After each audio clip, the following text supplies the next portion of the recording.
जय श्री राम, जय माता दी। आज हम बोध गया में आए थे।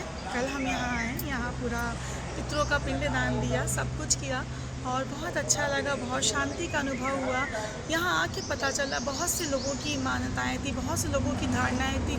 हम जैसे बचपन से सुना करते थे, लोग ऐसा बोलते थे कि घर घर गांव-गांव पिंडदान करना चाहिए, घर घर चावल अक्षत डालने चाहिए। हमने कभी इनका मतलब नहीं समझा, लेकिन जब हम यहाँ आए तो इनके बारे में जाना, इनके बारे में समझा। हमें एक एहसास हुआ कि लोगों के मन में जो धारणाएं थी गया जी को लेके, पिंडदान को लेके, बहुत से लोगों को ज्ञान नहीं पता, बहुत से लोगों को पता नहीं है।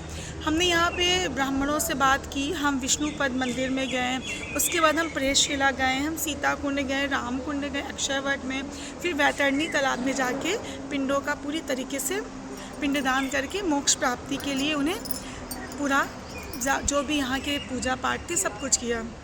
फिर हमें पता चला कि ये चावल छिड़कने का क्या महत्व है।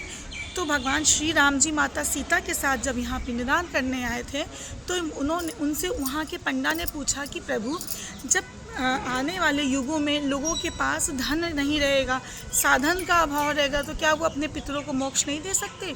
क्या उनके पितर मोक्ष प्राप्ति नहीं कर सकते? तब भगवान राम ने बोला, जिनके पास धन का अभाव होगा, जिनके पास साधन का अभाव होगा, वो अपने गांव में, अपने राज्य में, अपने क्षेत्र में, अपने ज़िले में घर घर जाके दान लेंगे और उसके फलस्वरूप लोगों के घर में अक्षत का छिड़काव करेंगे, जिससे उनके घर के पितर भी वहाँ जाके मोक्ष की प्राप्ति करेंगे। ये मान्यता रखी गई थी कि लोग के अपने घर के भी पितरों का पिंडदान कर सके, ताकि एक समय पहले धन का अभाव था, लोग आना चाहते थे, धन के अभाव की वजह से आ नहीं पाते थे, तो ये मान्यता बनाई गई। इसलिए ये धारणा है कि लोगों के घर में चावल छिड़कना चाहिए, घर गांव-गांव पिंडदान करना चाहिए, क्योंकि धन इसी तरह धन अर्जित हो जाता था इकट्ठा करके, उस धन से वो वहाँ जाके पिंडों का दान करते थे। लेकिन अगर आपके पास धन का अभाव नहीं है, आपके पास साधन का अभाव नहीं है, आप अच्छे से अपने धन से पितरों के आशीर्वाद से अगर आ सकते हैं, तो आपको घर घर जाके दान लेने के लिए, चावल का छिड़काव करने के लिए, गांव-गांव जा के पिंडदान करने की कोई आवश्यकता नहीं है।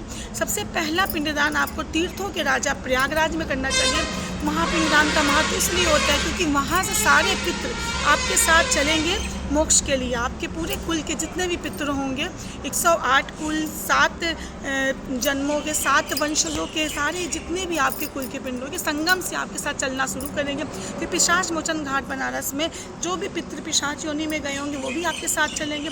तो वहाँ से सारे पितृ आपके साथ गया जी में जाएंगे और मोक्ष की प्राप्ति करेंगे, वैकुंठ में वास करेंगे। तो ये प्रचलन है। एक और मान्यता है यहाँ पे, श्री रामचंद्र जी के साथ माता सीता ने भी यहाँ पे पिंडदान दिया था अपने पिता ससुर दशरथ जी का, जब उन्होंने सीता कुंड में जाके बालू से पिंड बनाया था और दशरथ जी ने पृथ्वी से हाथ निकाल के वो पिंड अपने हाथ में लिया था। आज भी वो चीज़ शिला वहाँ बनी हुई है, वो हाथ वहाँ बना हुआ है। तो माता सीता ने ये वरदान दिया, तो जो भी स्त्रियाँ अपने पति के साथ आके यहाँ पिंडदान करेंगी उनको सौभाग्य की प्राप्ति होगी, उनके कुल में बढ़ोतरी होगी, उनके पति को लंबी आयु होगी और धन धान से उनका घर परिवार हमेशा बना रहेगा। और जब बहू अपने पति के साथ आके अपने ससुर का पिंडदान करेगी तो उनके ससुर को बैकुंठ में भगवान विष्णु जी के चरणों में स्थान मिलेगा। तो ये मान्यता है। तो जो भी लोगों के मन में गलत धारणा है कि स्त्रियों को नहीं जाना चाहिए, तो पति पत्नी के जोड़े से आके यहाँ पिंडदान करना चाहिए।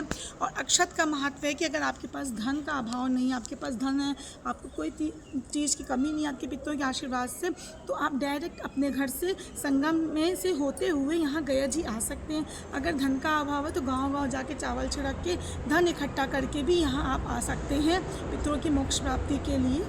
और एक बात और भी कहना चाहेंगे, हम जब यहाँ पिंडदान करने आए हैं तो हमें राम सीता की उपाधि दी गई। बोला गया कि भगवान राम जी सीता माता के साथ ऐसे ही यहाँ आए थे और पिंडदान किए थे। आप लोगों ने इतने अच्छे से सारा क्रिया किया, आपके पितरों को बैकुंठ में वास मिलेगा, क्योंकि जब आप दोनों ने पति पत्नी साथ में पिंडदान किए तो भगवान विष्णु जी के चरणों में आपके पितरों को मोक्ष मिलेगा। तो आप सब भी अपने मन से जो भी गलत धारणाएं हैं, जो भी चीज़ें आपको नहीं पता है, आप निकाल दीजिए, क्योंकि यहाँ के पंडों से, यहाँ के ब्राह्मणों से मैंने बात की और उन्होंने सारा इतिहास ये बताया। जय माता दी। बोलो सियावर रामचंद्र की जय। सीता।